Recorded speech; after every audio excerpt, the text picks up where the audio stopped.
जंगलों और ऊंचे पहाड़ों से घिरे एक छोटे से गांव धनपुर में एक लड़का रहता था, आरव। आरव अपनी माँ से बेहद प्यार करता था। गांव वाले उसकी माँ सरस्वती की बहुत तारीफ करते थे, क्योंकि वो शांत, दयालु और पूजा पाठ करने वाली महिला थी। लेकिन हर रात जब घड़ी में 12 बजते, कुछ अजीब होने लगता। एक रात आरव की नींद अचानक खुली। उसने देखा उसकी माँ बिस्तर पर नहीं थी। दरवाजा आधा खुला था। बाहर से धीमी धीमी फुसफुसाहट की आवाज आ रही थी। आरव धीरे, कुछ पल सन्नाटा, कोई जवाब नहीं। वो डरते डरते बाहर गया। आंगन में कोई नहीं था। अगली सुबह आरव ने माँ से पूछा,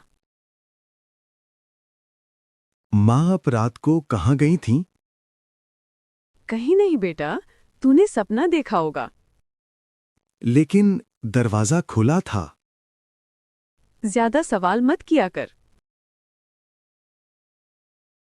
माँ का बदला हुआ व्यवहार देखकर आरव के मन में डर बैठ गया।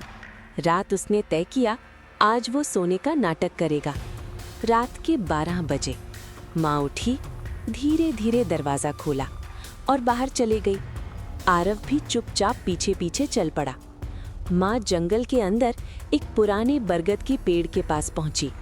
वहां चारों तरफ काली छाया थी। हवा ठंडी हो गई थी। अचानक, आ गई तुम्हें इतनी देर क्यों हुई? आरव ने पेड़ के पीछे छुपकर देखा। उसकी माँ जमीन पर राख का घेरा बना रही थी और मंत्र पढ़ रही थी। उसका चेहरा धीरे धीरे बदलने लगा। आंखें लाल, बाल खुले, आवाज भारी। आरव की सांस रुक गई। उसकी माँ अब इंसान नहीं लग रही थी। आज एक और आत्मा मेरी होगी। पास में एक काला साया कांप रहा था, जैसे किसी की आत्मा हो। आरव के आंसू निकल पड़े। जिस माँ को वो देवी मानता था, वही चुड़ैल निकली। उसका पैर सूखी टहनी पर पड़ा। कौन है वहाँ? माँ पलटकर सीधे आरव के सामने आ गई। कुछ पल के लिए माँ का चेहरा नरम पड़ा, फिर वो कांपने लगी। माँ बेटा, मैं ऐसी नहीं थी। मुझे मजबूरी में ये रास्ता चुनना पड़ा। उसने बताया, सालों पहले जब आरव बहुत बीमार था, तब उसने एक तांत्रिक से मदद मांगी थी।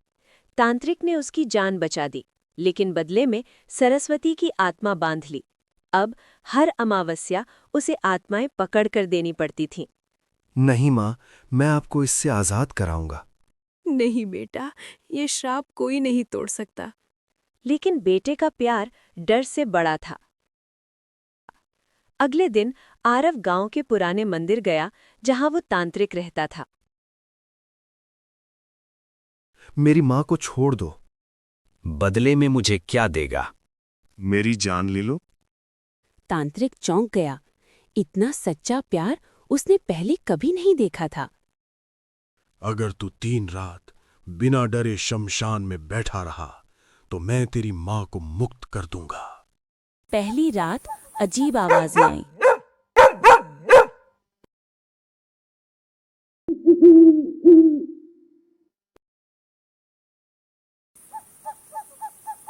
दूसरी रात डरावने साए दिखे।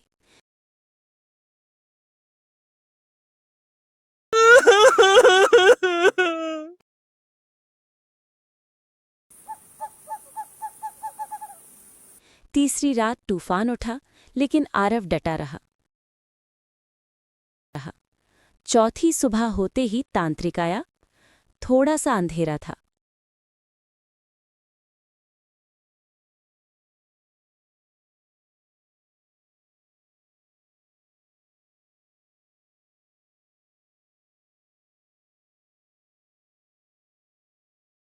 तू जीत गया। आज से तेरी माँ आजाद है।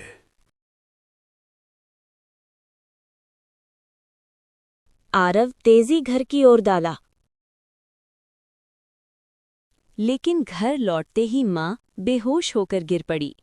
कुछ देर बाद जब उसकी आंख खुली, उसका चेहरा फिर वही पुराना प्यारा चेहरा था।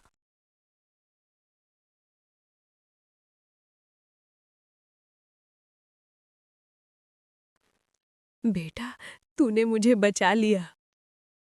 माँ, अब कोई हमें अलग नहीं कर सकता।